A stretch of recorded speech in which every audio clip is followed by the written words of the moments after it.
Back for more, huh? I need a police scanner. Okay. I got handheld or dashboard mountable. Oh, also, got this one in pink. Do I look like I want a pink police scanner? Hi, I'm Zorianna, and I'm here with Billy Bob Thornton, and we're going to talk about your new series on FX, Fargo. So, is this based on the movie, or is this a brand new television series? Well, it's technically based on the movie. It has the same tone as the movie, the Fargo sort of vibe.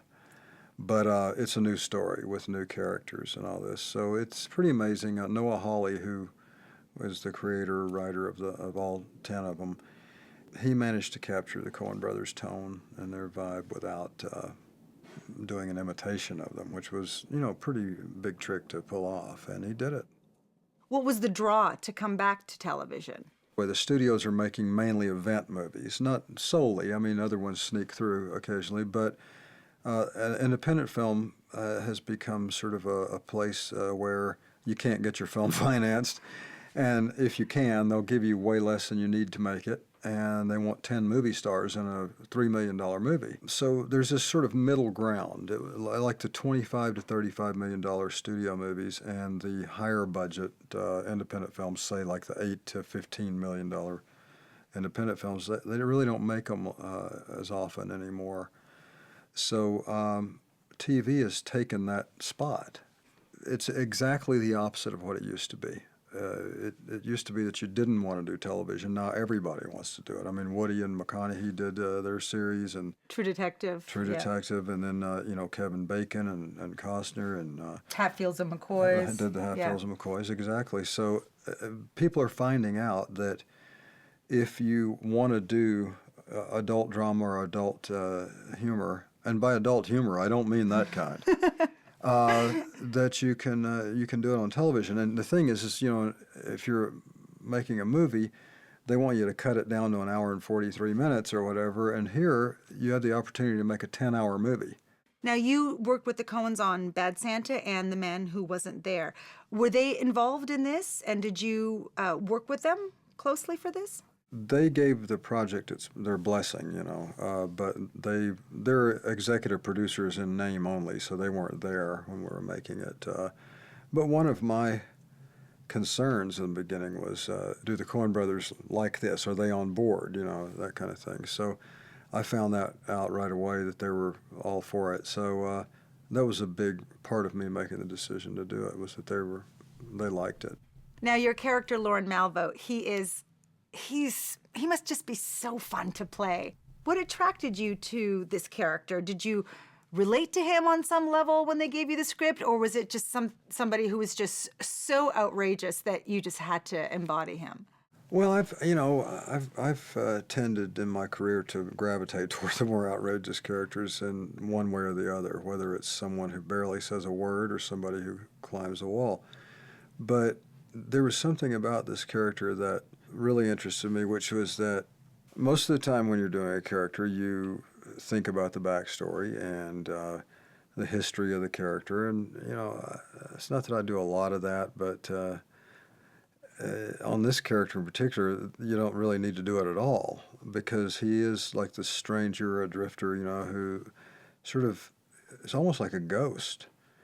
And I would imagine, because first of all, he doesn't have a conscience of any kind, and if you don't have a conscience, you probably don't think about your past a lot, and that really interested me.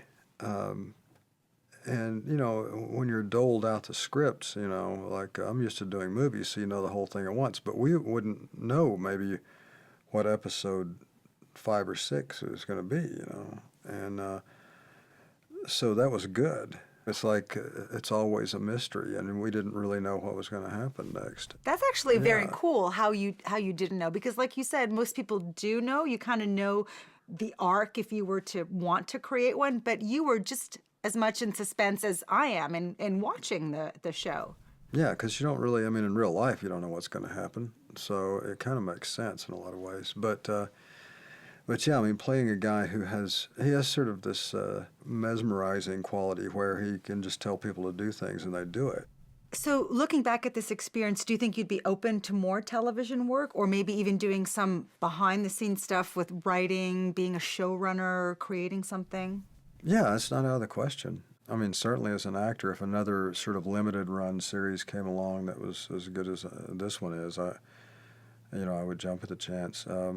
But it's also, I mean, I started thinking, all those independent films that I can't get made, that you can't get financed, maybe you figure out a way to do those on television, expand it, I think that's kind of the future, really. It feels like the renaissance that we had in the early 90s to the sort of 97 or 8 when independent film was like the thing.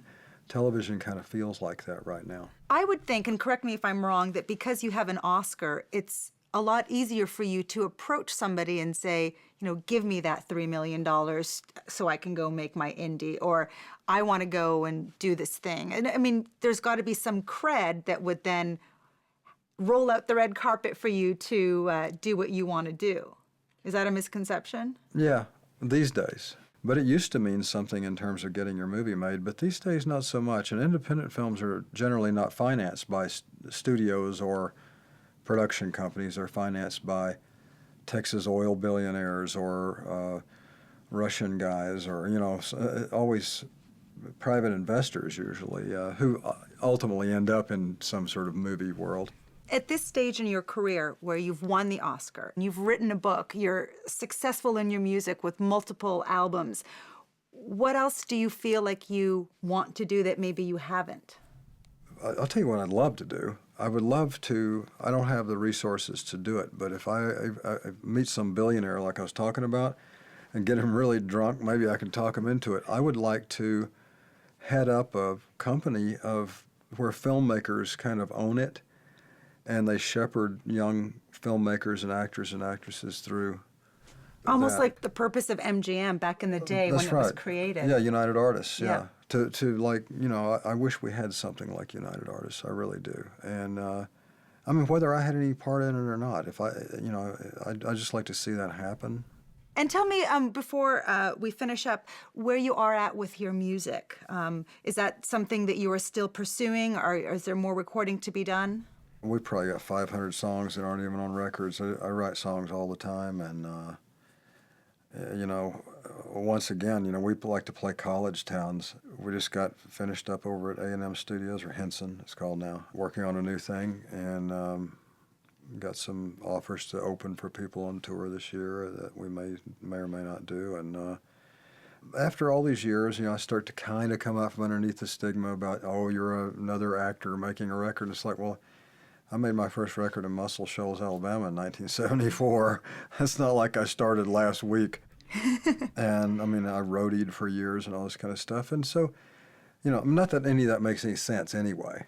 You know what I mean? So in other words, if I had never done a movie, then you wouldn't judge me the same. You know what I mean? It's just bizarre. I don't even understand that kind of thinking. But one way or the other, you keep going with that too, and we have a really good cult following, so we keep making records and probably go on tour this year. And how was your book writing experience? Because that book was a really fun read, and it was just so nice to just get a little more insight into you and hear your inner thoughts as you put them out on paper. Did you enjoy that process? Do you think you have more books in you?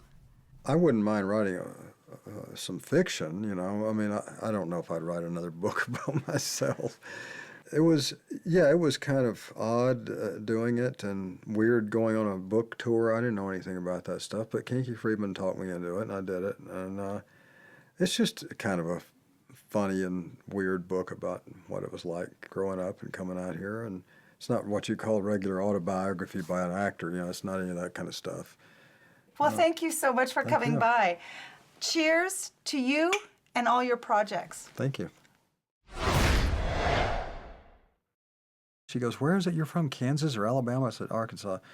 And I swear to God, she said, what do you people do down there?